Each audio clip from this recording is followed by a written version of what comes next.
ماوەی 3 ساڵە ڕاکان جبوری بە وەکالەت پۆستی پارێزگاری کەرکووک بەڕێوە دەبات. هەرچەندە کورد بەردەوام تێبینی لەسەر هەنگاوەکانی هەبووە کە باڕاستەی تعریب و سڕینەوەی کورد بووە لە سنوورەکە، بەڵام کوردیش هیچ هەنگاوێکی کردەی بۆ لابردنی ناوبراو نەناوە. حەزبەکانی دەرەوەی پارتی و یەکێتی ئەو دوو حەزبە بە بەرپرسیار دەزانن لە وەرنەگرتنەوەی ئەو پۆستە بۆ کورد پێیان وایە پارتی و یەکێتی بەرژەوەندیە حزبەکانیان پێش بەرژەوەندیە نیشتیمانی و نەتەوەیەکان خستووە. دیارە ئێمە لە سەرەتای 16 ئۆکتۆبەر کە ئەوە بەسەر شاری کەرکووک دەوروبەر و ناوچە دابڕێنەکاندا هات، فرسەتێکی زێڕین بوو لە بەردەم پارتی و یەکێتی کە بەیەکەوە بێن دەست لە ناو دەست بۆ خزمەتکردنی ناوچە دابڕێنراوەکان بەتایبەتی شاری کەرکووک کە بێن پارێزگارێک کە مافی کووردە دابنێن، بەڵام بەداخەوە ململانەی حیزبی وەکو چۆن ئێستا دۆخی کەرکووکی بەم ئاقارە بردووە پۆستی پارێزگار و سەرجەم پۆستەکانی تریشی بۆ دەردە بردووە.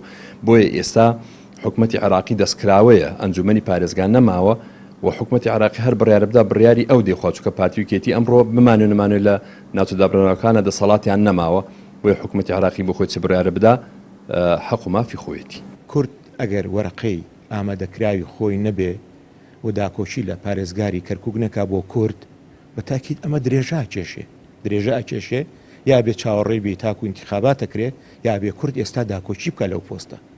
مەسەلەکە زۆر شت ڕاگرێ ئەگەر پارێزگاری ئەمە زۆر قسەمان لەسەرمە کردووە، هەمومان ڕۆژنامەنووسەوە بە سیاسیەوە بە حزابەکانە هەمومان قسەمان لەسەرمە کردووە، بەڵام کەس گوێ لەم قسانە ناگرێ. ینی ئەوە ململانەکان زاڵن لەسەر داخوازینەتەوەکەمان تا ململانەی یەکێتی و پارتی بە دەرەجەی یەک کۆتایی نەیە ناتوانین ئەو پۆستانە بەدەستبێنینەوە، هەتا سبێنێ ئەگەر هات و ڕێکەوتن بکرێ پێش وەخت ئەبێ ڕێکەوتنی یەکێتی و پارتی لەسەر بێ.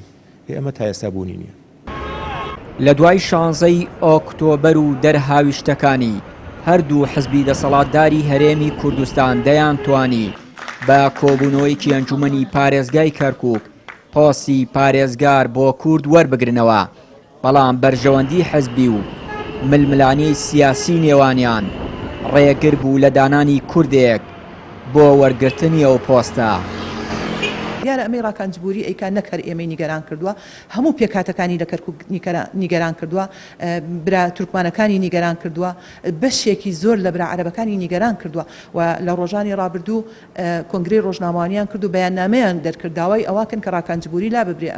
ئەوە ئەسەلمێنەیە کە ڕاکان کەسێکی هەلپەرستە بە چۆنەڵێ فرسەتێکی بۆ هاتۆتە پێشەوە یان ناتەبایی ناوماڵی کورد بۆ ڕاکانجبوری تا ئەمڕۆ کەماوەتەوە، ئەگەر نە لابردنی ڕاکانجبوری بە یەک کۆبوونەوەی ئەنجومەنی پارێزگا کۆتایی ئەهات کە ئەوەش دیارە هەموو خەڵکی کەرکووک ئەزانێت لایەنێکی سیاسی بوو، لایەنێکی حزبی دیاریکراو بوو، بەداخەوە نەهاتە ژێر ئەو بارەی کە ئەم بارودۆخە بگۆڕدرێ. سەرباری ناڕەزایەتیەکان سەبارەت بە کارەکانی ڕاکانجبوری پارێزگارە بە وەکالەتەکەی کەرکووک، دەسەڵاتدارانی کوردیش بێ گوێدانە نیگەرانی هاوڵاتیانی کوردی کەرکووک تەنها خەریکی ململانەی حزبی و شەڕی پۆستن لە بەغداد و ئامادەنین سازش لە بەرژەوەندی حزبی خۆیان بکەن لە پێناو بەرژەوەندی دانیشتوانی کوردی ئەو ناوچانە.